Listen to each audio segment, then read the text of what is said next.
Este es el Frente Intercontinental del FMLN, canal oficial de la militancia en el exterior. Se levanta una nueva generación de valientes jóvenes militantes del FMLN, juntos a nuestra gloriosa vanguardia histórica y una nueva dirección que dará un mayor impulso y abrirá las sendas donde volveremos a caminar y retomar los cambios para nuestro pueblo. Enviamos un fraternal saludo a toda la militancia del FMLN en el exterior, así como a todo nuestro pueblo salvadoreño en general. ¡Comenzamos! ¡Vámonos al tope! Buenos días, buenas noches, buenas tardes a todos aquellos que nos están sintonizando en este momento, dependiendo del lugar donde se encuentren. Estamos transmitiendo del Frente Intercontinental del FMLN, en esta ocasión desde la ciudad de Brisbane, Australia. Este es el colectivo del Frente Intercontinental de Australia. En este día vamos a tener a un invitado especial que ya lo hemos tenido en otras ocasiones, el compañero Sigfrido Reyes. Aprovechamos para saludar también a nuestra militancia en El Salvador, a los lisiados y veteranos de guerra del FMLN, y sin olvidarnos de dar ese apoyo moral y político a la lucha del pueblo palestino, quien está siendo objeto de masacres y violaciones a sus derechos por parte del sionismo israelita. También nos acompaña la compañera Adela Brent, quien estará dirigiendo también este programa, y tras bambalinas el compañero Ricardo Martínez, que siempre está en los controles técnicos. Sigfrido, ¿podrías darnos un saludo para nuestra audiencia? Adelante. Primero que todo, un agradecimiento por abrirme el espacio de este medio de comunicación que ya lleva varios años divulgando la realidad de El Salvador, promoviendo la lucha por los derechos de nuestro pueblo, y además creo que ha sido uno de los medios que se ha caracterizado por expresar siempre su solidaridad con los perseguidos y perseguidas políticos en El Salvador. Eso creo que es un gran mérito de esta iniciativa, y creo que los que de esta forma tan injusta por años venimos sufriendo esta persecución vil y aberrante, esta persecución obscena por parte del régimen que gobierna el país, pues creo que nos sentimos muy agradecidos, porque ha sido de las pocas expresiones que han mostrado esa solidaridad militante. Hay otros que se callan, hay otros que prefieren no hablar del tema, hay otros que están acobardados, pero el Frente Intercontinental siempre ha estado con las banderas de la solidaridad muy bien puestas, y eso creo que lo distingue de cualquier otra iniciativa partidaria alrededor del mundo. Es correcto, Sigfrido. Es un orgullo para nosotros hacer realidad aquella máxima de que ver una injusticia y no combatirla es cometerla. Y nosotros no queremos ser cómplices de ninguna injusticia, mucho menos en compañeros y compañeras que nosotros confiamos, que nosotros sabemos de su inocencia y sabemos de lo obsceno, como tú dices, de esta clase de regímenes que utilizan cualquier medio para desprestigiar y destruir a quienes levantan banderas de libertad y de justicia. Vamos a a pasarle la palabra a la compañera Adela Brent, quien se va a encargar de desarrollar la primera parte de este programa. Así que, compañera Adela, los micrófonos son suyos. Gracias, Rafael. También quiero decir, pues, a todos y todas, gracias por estar presente. Y nuestro tema de hoy, pues, es el análisis económico, político y social, que suena muy largo, pero estaremos hablando de algo muy específico ahora. Pero primeramente, como ciudadana australiana, me gustaría hacer un reconocimiento a los pueblos originarios. Australia es un continente que fue invadido por Inglaterra, tierras robadas, porque la soberanía nunca ha sido cedida. Es y siempre será tierra aborigen. Y por supuesto también quiero hacer un reconocimiento a los pueblos originarios de América Latina, a veces tan olvidados. Y como dijo el compañero Rafael, pues también nuestra solidaridad con el pueblo palestino en su lucha contra el sionismo, y con toda la comunidad también demandamos un cese al fuego, justicia y reparación. Y como dijo otra vez el compañero Rafael, para desarrollar el tema tenemos a nuestro invitado, a Sigfrido Reyes. Gracias por estar aquí con nosotros y gracias por aceptar esta invitación. Yo creo que estas conversaciones son muy importantes. Como sabemos, usted está siendo víctima de persecución política por el régimen, por la dictadura actual de El Salvador. Nos gustaría que nos informara un poquito más sobre eso, sobre que sabemos que cosas que han sido fabricadas por el sistema judicial salvadoreño. ¿Nos podría decir un poquito más sobre su caso? Primero, darte un saludo, un abrazo, Adela, por conducir este programa. Igual yo soy un comprometido con las luchas del pueblo palestino. Veo que tienes ahí tu kifía, Claro. lo cual evidencia ese compromiso con las luchas de un pueblo que está sometido a un genocidio en estos momentos y a otros crímenes espeluznantes. Igual siempre hemos estado cerca de las luchas de los pueblos originarios en El Salvador y en otras partes del mundo.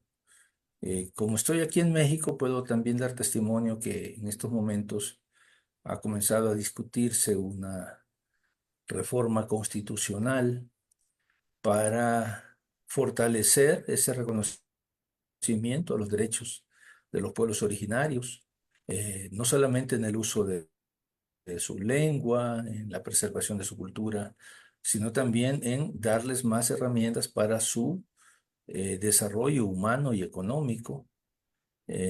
También garantizarles el derecho a la consulta cuando se va a realizar algún tipo de proyecto económico donde ellos viven y que puedan tener beneficios, de esos proyectos económicos, que no sean solo testigos. Y otros aspectos importantes que seguramente se aprobarán en los próximos días.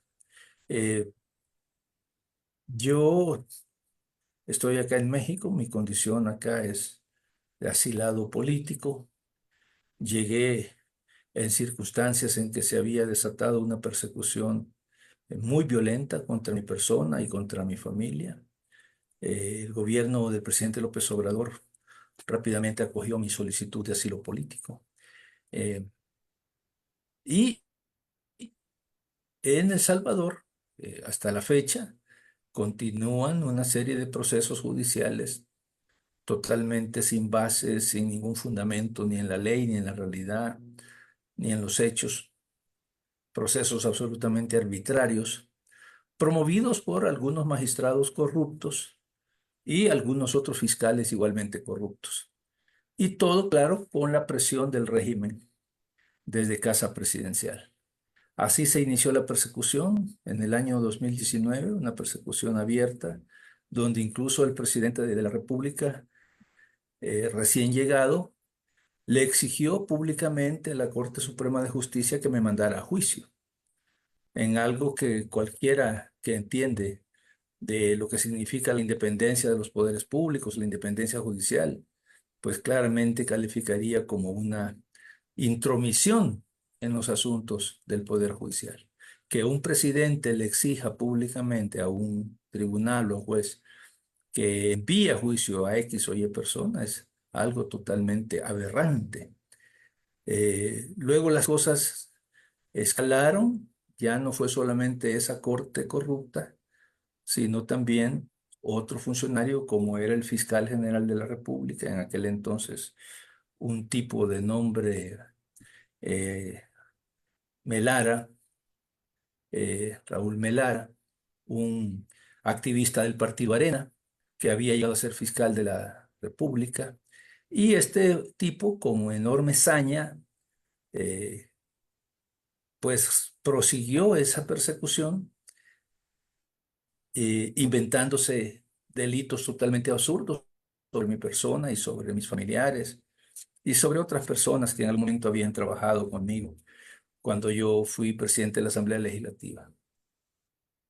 Decretaron una orden de captura, capturaron a mi esposa, capturaron a otras personas. Eh, estaba fuera del país en ese momento y desde entonces no he podido regresar.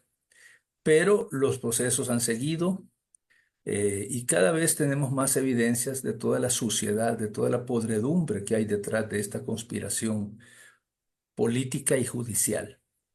Cómo los jueces aplicaron la ley desconociendo la misma ley, cometieron actos totalmente arbitrarios, enviaron a juicio a una persona inocente y luego el fiscal pues se encargó de recrudecer esa persecución. Y debo decir que en esas circunstancias un factor importante que operó y creo que sigue operando es que la Embajada de Estados Unidos, el gobierno de Estados Unidos, también me ha considerado como un enemigo. ¿Por qué razón? Bueno, yo siempre he sido un militante de la solidaridad, siempre he sido sensible a las causas de los pueblos en lucha, el pueblo cubano, el pueblo venezolano, los pueblos de América Latina y por supuesto pueblos que están más allá de nuestras fronteras como Palestina, Siria, el pueblo saharaui. Y hemos denunciado en todo momento las atrocidades que hace Washington a través de la CIA, a través del Pentágono, a través de su Departamento de Estado para violentar los derechos de estos pueblos, para perseguir dirigentes opositores, antiimperialistas, para encarcelarlos, para asesinarlos, para desatar guerras, promover golpes de Estado, asesinatos, masacres, genocidios como el que ahora ejecutan contra el pueblo de Palestina en Gaza. Y pues es un hecho público que siempre me he opuesto y he denunciado esos crímenes del imperio. Pienso yo, y para mí es un orgullo, que por esa razón el imperio también me tiene como uno de sus enemigos en el plano no solo de El Salvador, sino que de América Latina. Y por supuesto el régimen que llegó tenía claro de que Sigfrido Reyes era una figura muy reconocida en la política salvadoreña, un dirigente de la izquierda que no se amedrentaba ante las amenazas y posturas de la extrema derecha, que siempre estuvo al frente de la defensa de los intereses de las grandes mayorías, al frente de la defensa de la Constitución. Cuando yo fui parlamentario y presidente del Congreso de mi país, abanderé el enfrentamiento contra los magistrados que violentaban la Constitución a través de sus sentencias, que prácticamente destrozaron la Constitución y atentaron contra los derechos de millones de compatriotas. Eso, por supuesto, me valió el odio de la extrema derecha.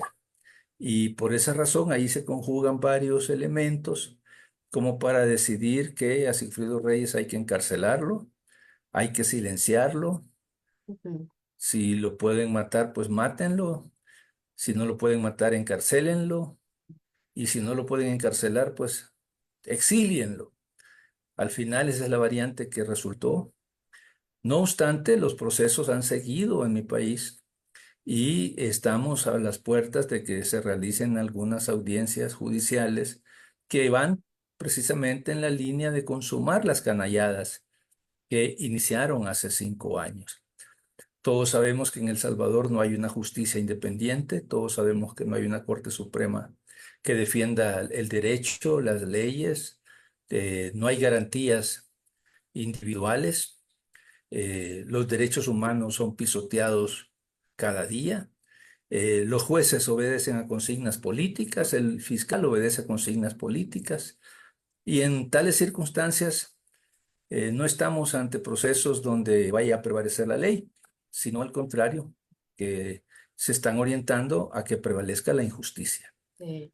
la barbarie, la violación a los derechos humanos, el atropello a los inocentes y todo ese tipo de atrocidades que un régimen como el que gobierna el país está dispuesto a hacer Sí, para Sigfredo, mantenerse ah, en el gobierno. Sigfredo, mencionaste la cuestión Adelante. de los derechos humanos y sabemos que usted ha recurrido a la Corte Interamericana de Derechos Humanos por su caso y también por la protección de su familia. ¿Qué ha pasado hasta ahora y cuál cree usted que van a ser los resultados? Hola, hola. ¿Me escucha? No escuché tu pregunta, Adela. Ok, sabemos que usted ha recurrido a la Corte Interamericana de Derechos Humanos a exponer su caso y no solamente por su integridad física, sino por la protección de su familia en El Salvador. Eh, ¿Qué es lo que ha estado, Exactamente. qué ha pasado, o sea, hasta dónde ha llegado el caso y cuál cree usted que serán los resultados? Bueno, yo creo que primero hay que dar un contexto. Ujú. En El Salvador no hay justicia. En El Salvador lo que es un aparato punitivo, donde personas que no tienen la competencia ni las capacidades han sido designadas como jueces por el régimen. Todo juez honorable, todo juez imparcial fue expulsado del sistema judicial hace ya más de 2 años, 3 años.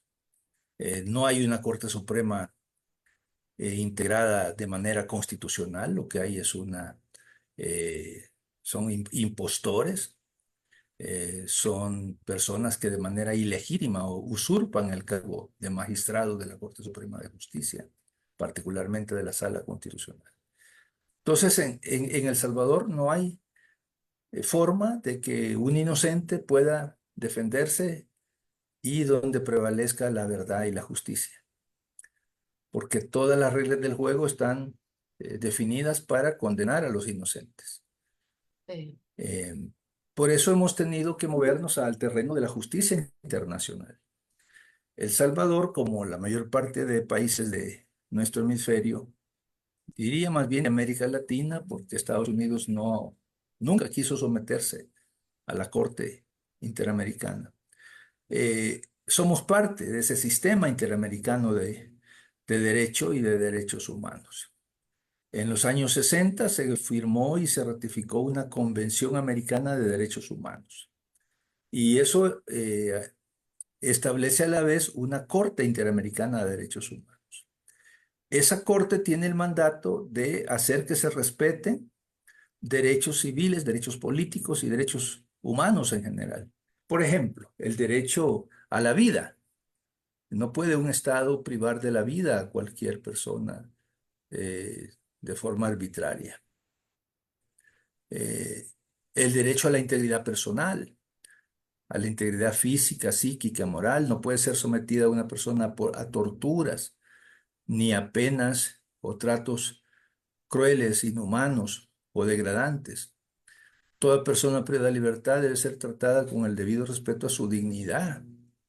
Eh, las penas de, dice que los menores no pueden ser procesados. Eh, sino bajo ciertas condiciones que no son iguales a las de los adultos. La convención prohíbe la esclavitud y la servidumbre. La esclavitud de la convención asegura el derecho a la libertad personal, en el sentido que toda persona tiene derecho a la libertad y a la seguridad personales, y nadie puede ser privado de su libertad salvo por las causas y en las condiciones que la constitución política de cada país establece y en base a las leyes vigentes. Toda persona tiene derecho a garantías judiciales, o sea, tiene el derecho a la defensa, tiene derecho a ser asistido por un abogado, tiene derecho a que se le comunique de qué se le está acusando, tiene que tener el derecho al tiempo para preparar su defensa, tiene que tener el derecho a ser asistido por un abogado, a interrogar a los testigos que lo quieren acusar. Está también el derecho a que se observe el principio de la legalidad y de la retroactividad. ¿En qué sentido? En el sentido de que no pueden haber penas graves más allá de las que existían en un momento donde se pudo cometer un delito. Estoy hablando en términos generales de los derechos que establece la Convención Americana. El derecho a la indemnización cuando el Estado te ha hecho un daño a través de una persecución injusta. El derecho a la protección, a la honra, a la dignidad, el derecho a la libertad de conciencia, el derecho a la libre expresión del pensamiento, el derecho a la rectificación y respuesta, el derecho de la reunión, a la libre asociación. Y más adelante la convención habla del derecho a la protección a la familia como un elemento fundamental de la sociedad, el derecho a tener un nombre, los derechos del niño, a la nacionalidad, el derecho a la propiedad privada, de que no se le puede quitar a una persona o a su familia sus ahorros, su casa, sus bienes, si no es por una razón debidamente fundamentada y comprobada. Entonces, y más adelante habla del derecho que es quizás el más clave en mi demanda, que es el derecho a la igualdad ante la ley. Todas las personas somos iguales ante la ley. En consecuencia, no podemos ser discriminados. Yo sufrí un proceso en la Corte Suprema de Justicia de El Salvador, que más bien llamaría la Corte Suprema de la Injusticia, donde a Sigfrido Reyes se le aplicaron criterios eh, y otro tipo de medidas totalmente discriminatorios para buscar enviarlo a un proceso, a un juicio. Las personas tenemos derecho a protección judicial. Los jueces deben estar para proteger a las personas, no para perseguirlas de forma arbitraria. Tenemos también derechos que tienen que ver con que si alguien te va a juzgar en un estado, tiene que ser en base a que existe un sistema de justicia independiente. Y pues tenemos la situación de que en El Salvador, como la misma Comisión Interamericana de Derechos Humanos lo acaba de reafirmar hace apenas 10 días, no existe la independencia de los jueces ni de los fiscales. Eso se acabó en El Salvador. Entonces es una aberración total el querer juzgar a un opositor político o a cualquier persona con jueces que no son independientes, que no fueron designados según establece la Constitución y las leyes, y que fueron designados de dedo para ir a cumplir un mandato represivo. Porque al final de todo, estimada Adela, lo que estamos viviendo en El Salvador, como se ha vivido en otros países de América Latina, como Brasil, como Argentina, como Ecuador, en alguna medida Bolivia, Chile lo está viviendo en estos momentos, en todo este proceso arbitrario contra el alcalde Daniel Jadue. De lo que se trata es de deshacerse de los líderes opositores a cualquier costo. Y han Sigfredo, encontrado, Sigfredo, perdón. sí, Yo noté que mencionaste los sistemas judiciales, o sea, el papel del sistema judicial debería ser la justicia, ¿no? Pero mencionaste cómo a veces eso no ocurre en América Latina y eso me lleva al término de lawfare, que se está usando a mucho, eso voy justamente. ¿podrías explicarnos ¿Qué significa el término lawfare y de dónde viene? Sí, todo lo que yo he descrito y de lo Ujú, que he sí. sufrido y sigo sufriendo con mi familia y otras personas totalmente inocentes. Y lo que están sufriendo otros compañeros, como es el caso del compañero exministro de Seguridad, Ramírez Landaverde, y otros funcionarios, o lo ha sufrido en su momento Medardo González, Chafik Handalijo, eh, Lorena Peña, eh, puedo hablar de Eugenio Chicas y otros del lado del FMLN, bueno, Violeta Mengíbar, Erlinda Handal, Calixto Mejía, y otros, y de otros partidos, ¿verdad? Y de otros partidos. Rodolfo Parker, que era dirigente del Partido Demócrata Cristiano, el mismo señor Ernesto Mason, que hoy sufre las consecuencias de haber apoyado a este régimen tiránico. Eh, a mí me da mucha pena el señor Mason, porque él fue precisamente quien inició este proceso contra mi persona, eh, valiéndose de una denuncia ante la fiscalía simplemente por la intención de hacer daño. Bueno, resulta que la vida da vueltas y hoy él está prisionero del régimen y posiblemente en condiciones donde hay peligro para su vida. Bueno, todo esto es lo que tú acabas de mencionar, estimada Adela, Ujú. la judicialización de la política. La política es una disputa de ideas, de proyectos, de conceptos filosóficos y políticos, de propuestas sobre cómo conducir un país, un estado, un municipio, qué políticas públicas debemos de favorecer e impulsar. Y a la política en un sistema democrático, pues desde hace ya un par de siglos o más, pues acostumbramos a ir a elecciones y es el ciudadano quien con su voto dice estoy de acuerdo con tal propuesta o con la otra propuesta. Eh, y así elige a los dirigentes políticos que van a conducir los destinos de un país, de un municipio, de un estado, cuando se trata de estados federales. Y así se resuelve la política, con la votación democrática del pueblo. Ahora, cuando tú tienes una mentalidad democrática, cuando lo que por tu mente hay es una obsesión de control total, cuando no soportas que existan opositores, entonces tú recurres a otros métodos, o al asesinato político, a la difamación, a la persecución mediática, pero también hay otro método que ha resultado bastante eficaz, los juicios, los juicios ante los tribunales. Para ello, por supuesto, se necesita tener jueces corruptos o sumisos en todo caso, y fiscales igualmente sumisos y corruptos.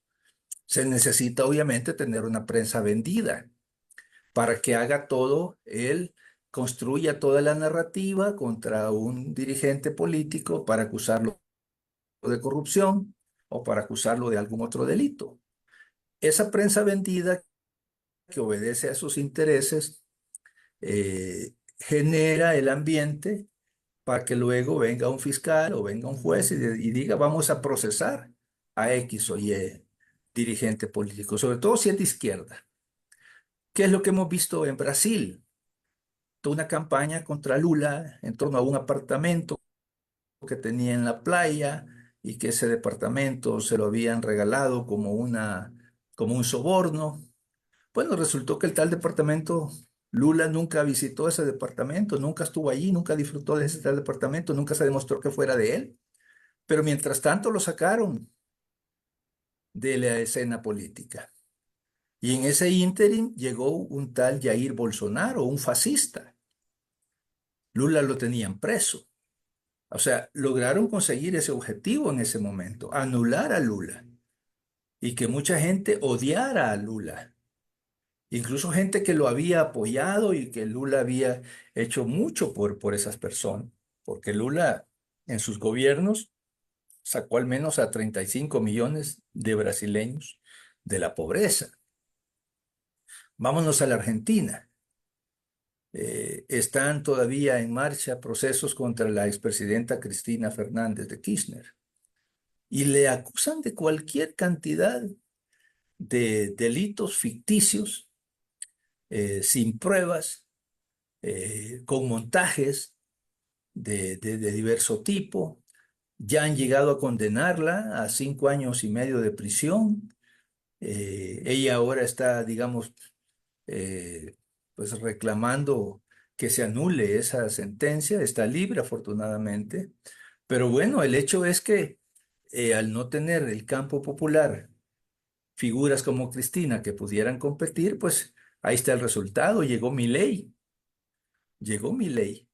O sea, son operaciones político-judiciales muy calculadas para sacar de la escena a líderes políticos influyentes que la gente quiere, que la gente respalda, pero se trata entonces de destruirlos en términos cívicos, morales, éticos, acusándolos de algo realmente inmundo y sucio, como es la corrupción. Sí, Vámonos al caso de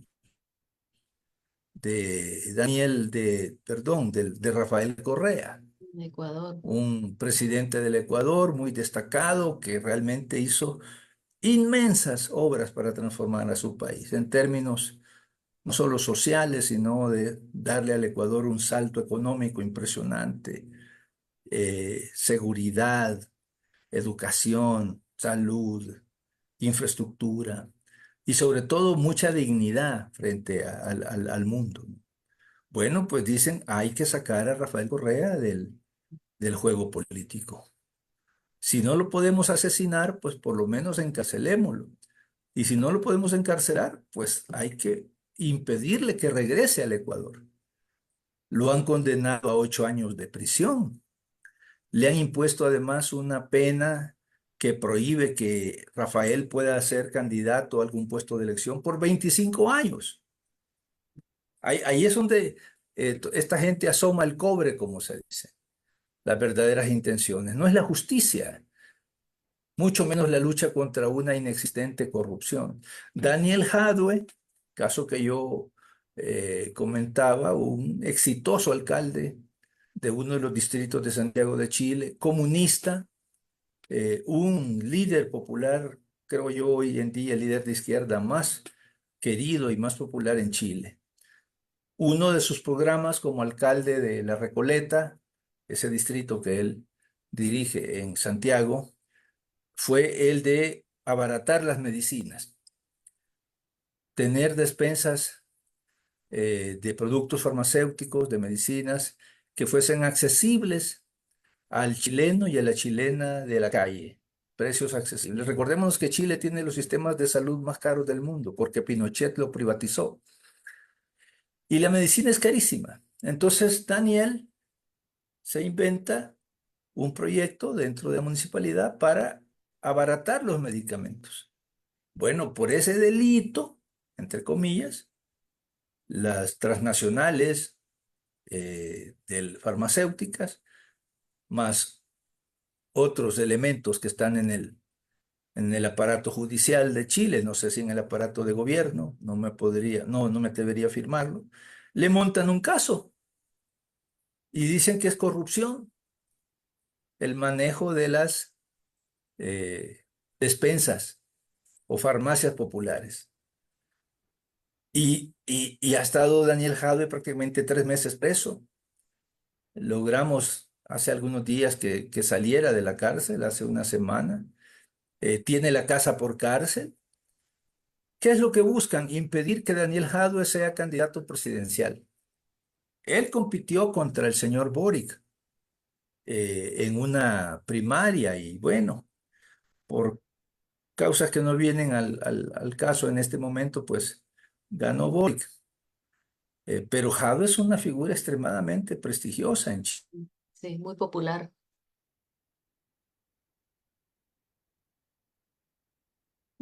Parece que hay problemas técnicos con el compañero Sigfredo. Casos tras casos tras casos. Un hombre a toda prueba en su Sigfredo, ¿nos escucha bien?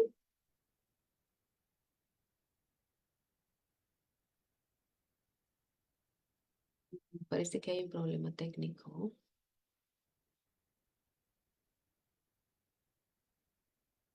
Bueno, estamos más a la mitad del programa y pues terminando la mitad del programa vamos a ir a ver un video, pero antes no sé si el compañero se podrá comunicar después. Pero muy interesante la información sobre América Latina y los casos de lawfare que están ocurriendo en Argentina, en Chile, en Brasil. Y solamente, ah, no sé si el compañero me escuchará, pero agradecerle por toda la información. Creo que es muy importante lo que estamos escuchando, ya que el término de lawfare viene de Estados Unidos, que significa guerra política, y fue creado por un militar estadounidense. Salió de la red, no está conectado. Ok.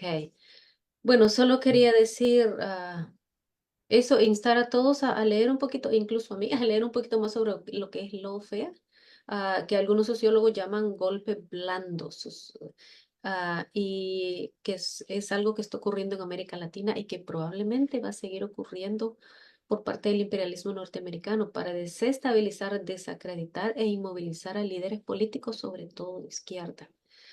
Me Vamos, parece que ahora vamos a ver a un video.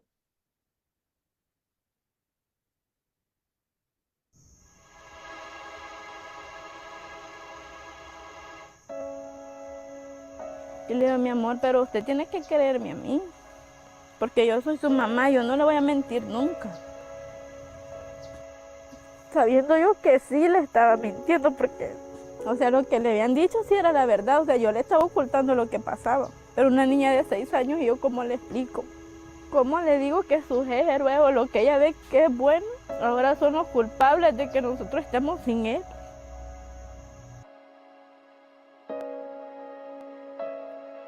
Y él tenía en altavoz el celular y el que contestó le dijo, no, fíjate que no aparece. Y le cortó la llamada, luego volvió a llamar y le dijo, no, no aparece. Ya no era el mismo hombre, sino que era una señorita, la voz que se escuchaba. Y le dijo, no, no aparece. Le dijo. Pero ingrese, no le dijo. Y la señora le preguntó que por qué. Y se quedó él y lo miró y le dijo, y está listo, sí. Y le dijo agrupaciones ilícitas y alteración del orden. Y me dijo a mí, mire niña, me dijo, lo vamos a llevar, pero ¿por qué? Le dije, no hay denuncia, no hay un delito. Y mi esposo le dijo, pero ¿yo qué estoy haciendo? Le dijo, y no estoy en agrupaciones, vengo de trabajar y vengo con mi esposa y mi hija. De primero me dijo que era política, que bajo el régimen todos eran sospechosos. Cuando nos regresamos, y dije, mami y mi papi, ¿y yo qué podía decirle? Le digo, no, mi amor, se fue con los policías. Y ella emocionada, o sea, mi papi va a ser un superhéroe, porque los policías lo van a entrenar para ser un superhéroe.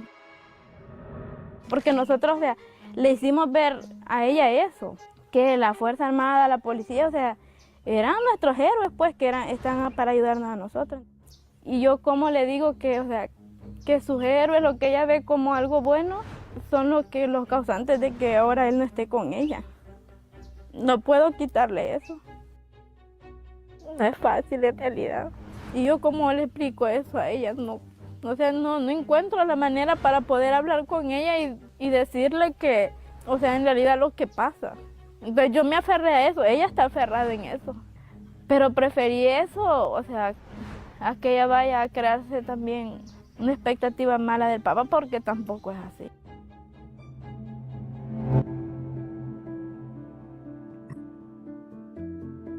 A pesar de su trabajo, de lo duro que era su trabajo, siempre tenía tiempo para su niña. Él trabajaba fuera de la casa, pero siempre aquí en la zona. Él escribía en las noches un mensaje por WhatsApp diciéndole que las buenas noches a su princesa, que el siguiente día que le tocara libre iba a venir, iba a dormir con ella. Él le cocinaba los días que él estaba en la casa, le cocinaba, la peinaba. Para mi sobrina, él es el mejor papá del mundo, que hasta el día de hoy todavía le hace falta. Va a cumplir ella 7 años y pues ella lo único que pide es que papi, porque ella sí le dice, que papi esté para su cumpleaños. Él estaba trabajando con un cipote que él es un maestro, le dicen, de albañilería, y iban a hacer una iglesia. Él es un técnico en acuicultura. Estuvo en, en el Mega de la Unión. Él es graduado, tiene toditos sus papeles que se los ganó trabajando y estudiando. Sabe bastante algo de conocimiento de las computadoras, porque pasó cursos también de computación. En este país es bien difícil un futuro académico, por así decirlo, por la cuestión económica, y él luchaba bastante porque a su niña en la escuela no le faltara nada. Para nosotros como familia es una desaparición, es un secuestro, y más que todo un secuestro, una desaparición, porque con un secuestro por lo menos le hablan, queremos tanto por ellos, alguna muestra de ellos. Pero en este caso de mi hermano no sabemos nada. Solo lo que se dice a voz popular, que lo trasladaron para el penal de Mariona, pero no lo he visto. No sé si efectivamente está ahí. Voy a dejar los paquetes como todos los que estamos en esta desgracia, pero los casos se han dado, que hay personas que han ido por meses a dejar los paquetes y su familia tiene meses, incluso en fosas comunes, enterrados, y no les dan parecer. Y ese es el temor, el hecho de que no lo veo, no hablo, no lo toco, nada. La zozobra que causa saber que salió alguien cercano, conocido, ir y preguntarle que si lo vio, que si habló con él, que cómo está. Y vienen y dicen no lo vi porque son tanta gente. Parece broma, pero ya ni sé ni cuántos papelitos tengo de todas las veces que he ido a preguntar por él. Ahí tengo los papelitos, un código que me han dado de él para, según buscarlo más fácil, hasta eso, un número. A mi hermano no lo buscan por nombre, sino que es un número más. Pues la esperanza y la fe es que vuelva vivo, porque a mi hermano vivo se lo llevaron y vivo es que lo queremos.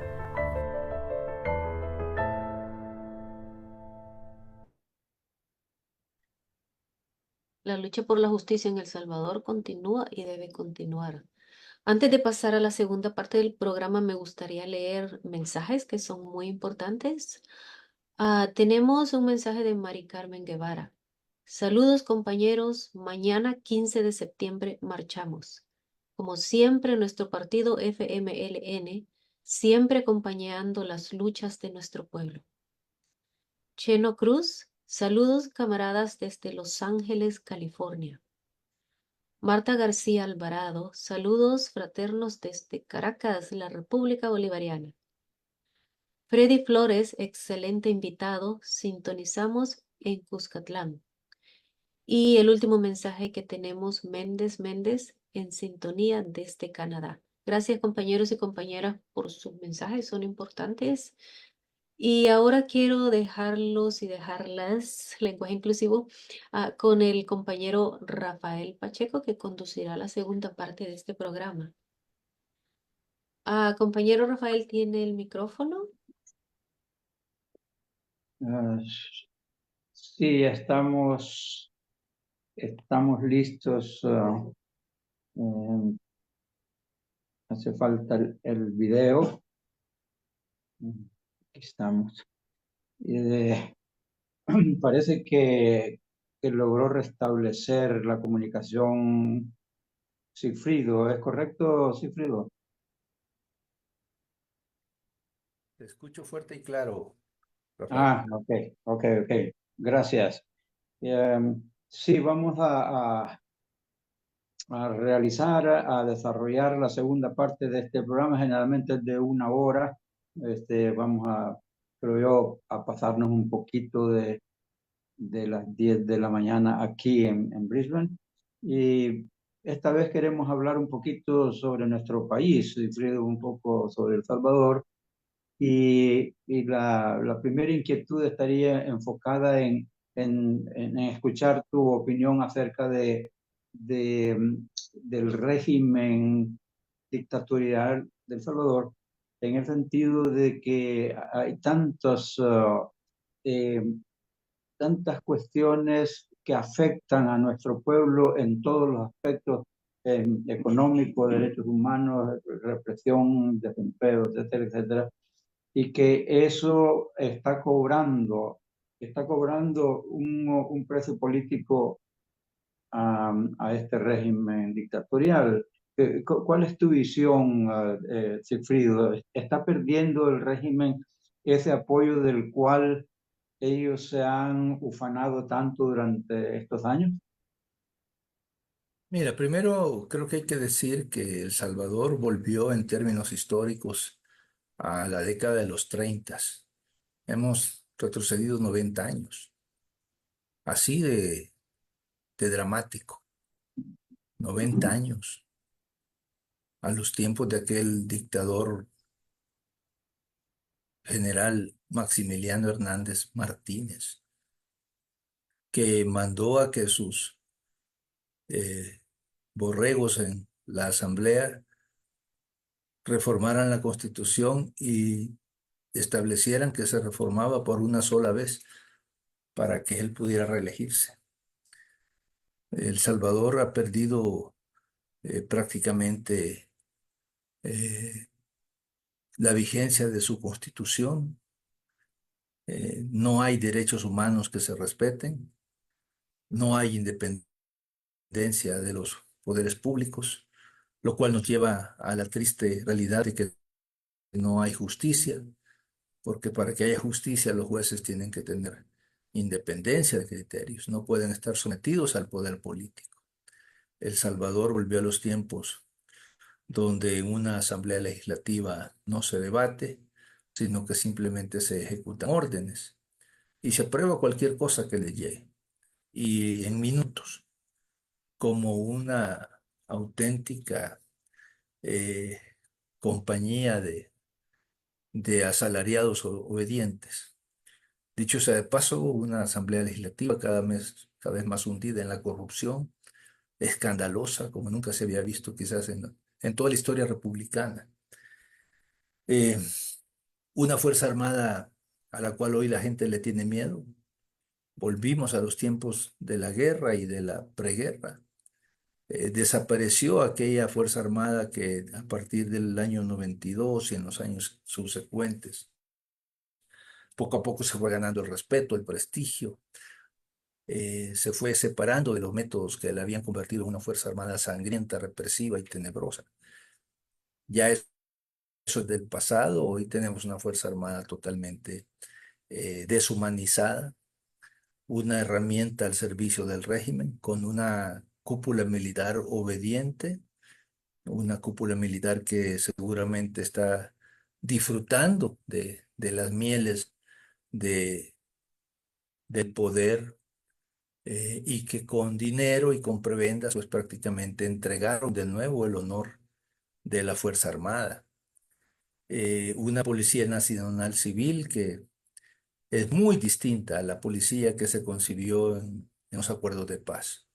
La Policía Nacional Civil debía ser la garante del respeto a los derechos humanos, debía ser la protectora de las personas. Hoy en día es el azote de los ciudadanos. Hoy en día es uno de los principales instrumentos represores del sistema. Y si seguimos hablando de las instituciones, pues nos vamos a dar cuenta de que en El Salvador en realidad desapareció el Estado de Derecho. La Constitución vale menos que un centavo de dólar, es papel mojado. Y aunque las instituciones sigan teniendo un nombre y sigan teniendo un jefe, un director, pues todos sabemos que no tienen la más absoluta capacidad para cumplir con su misión constitucional. El Poder Judicial no imparte justicia, la policía no imparte seguridad, sino que inseguridad. La Corte de Cuentas no persigue la corrupción, sino que la protege. El Tribunal Supremo Electoral se sometió a las presiones y amenazas y avaló una reelección que hasta un niño de primaria entiende que es inconstitucional. Y así podemos seguir comentando. Los gremios de la empresa privada, que antes eran muy beligerantes, la NEP, la ASI, la Cámara de Comercio, etcétera, todos sentados a la mesa con el régimen viendo qué negocios hacen. El Partido Arena, que era su partido, llamémosle de clase, se desmoronó, ya ellos ya decidieron no financiarlo y prefirieron asociarlo con el régimen. Hay un estado de terror, un estado de miedo generalizado que impide que las personas expresen su descontento, que expresen su malestar y su rechazo. Ahora, no tiene realmente esto el sentido de decir no hay nada que hacer, al contrario. Yo pienso que las situaciones objetivas del pueblo lo están llevando cada vez más a despertar, a abrir los ojos y en alguna medida a movilizarse. Yo he visto a algunos de los más fanáticos youtubers del jefe del régimen, hoy en día están lanzados contra él. Yo no sé si ya no les pagaron, yo no sé si su distanciamiento es genuino, pero el hecho es que yo los veo atacando y poniendo en evidencia la corrupción del régimen.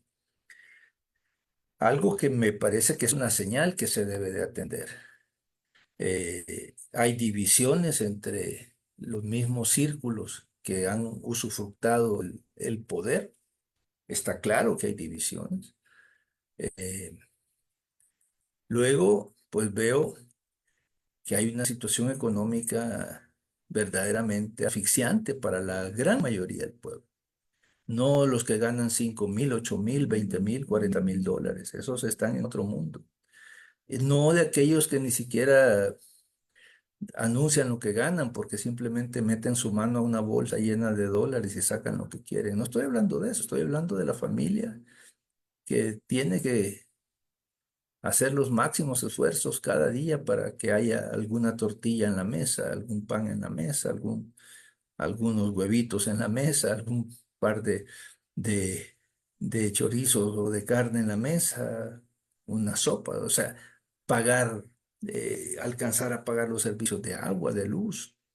Esa gente la está pasando muy mal el país, y te lo digo, yo hablo con mucha gente que viene del país, que vienen a visitarme y me dicen es que el costo de la vida en El Salvador se volvió impagable.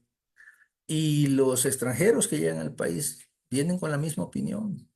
Dicen El Salvador es un país tan caro que ahí no se puede vivir. Un país lleno de desempleados, donde pues la nota ha sido despedir gente, tanto del sector público como de algunas empresas privadas que no le ven futuro a su participación en El Salvador, han preferido cerrar y marcharse. Acá en México yo veo todos los días miles de compatriotas que pasan buscando la frontera norte con Estados Unidos o en último caso pues hasta quedarse aquí en México. Y son miles. Eh, Hoy en día El Salvador ocupa el quinto, sexto lugar en México de las nacionalidades que más piden refugio político acá en México. Y el año pasado, y este año no creo que sea distinto, El Salvador estuvo entre los 10 primeros países con más deportaciones desde los Estados Unidos. ¿Qué nos indica eso? De que la gente está resolviendo sus problemas con los pies, o sea, migrando, caminando, exponiéndose a miles de peligros, eh, exponiéndose a vejámenes, a atropellos, a irrespetos a su dignidad e incluso a su vida. El régimen internacionalmente está muy aislado, muy aislado.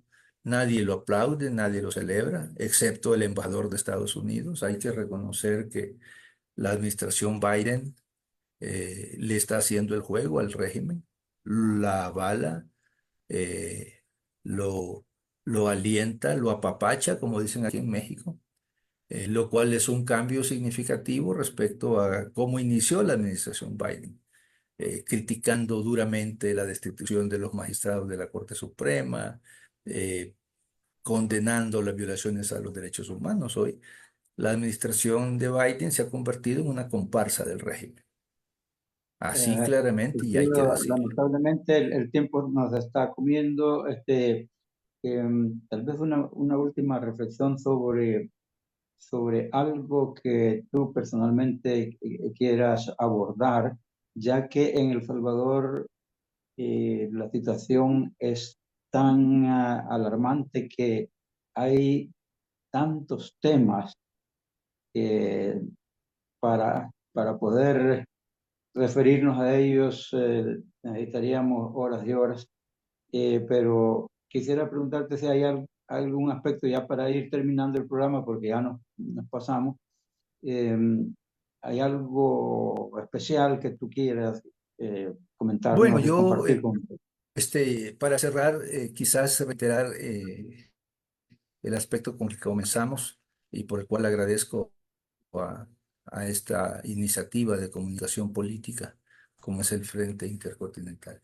En vista de que en El Salvador no hay justicia independiente, en vista de que los jueces y los fiscales son enviados o sicarios del poder político, yo decidí interponer una demanda ante la Corte Interamericana de Derechos Humanos a través de la Comisión Interamericana por una serie de videoderechos claramente, indiscutiblemente violados. Y yo espero que la justicia internacional juegue su papel. Y yo espero que todos estos procesos perversos, sucios, inmundos, aberrantes, como lo he dicho, viles, terminen. Y lo vamos a hacer con la justicia internacional. Yo espero que también esto sea un ejemplo para todos los perseguidos, para que no se desanimen, para que también asuman el camino de la justicia internacional. Si bien es cierto, dentro de El Salvador se eliminó cualquier posibilidad de justicia en el ambiente interamericano y mundial, no podemos darnos por vencidos. Como repito, el régimen que gobierna hoy El Salvador está tremendamente aislado. Acaba de salir este informe de la Comisión Interamericana que condena claramente las violaciones a los derechos humanos en El Salvador y también declara que no hay justicia independiente. Creo que eso es muy importante.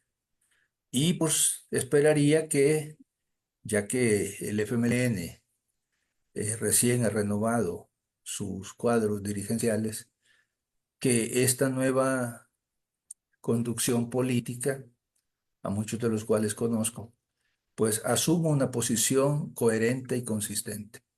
Mucho tiempo se han callado ante la persecución. Y algunos eso hasta lo entienden como avalar la persecución. Yo no sé si ha sido por miedo, ojalá no fuera porque tienen algún arreglo con el régimen, pero los veo sospechosamente callados, comenzando con el secretario general.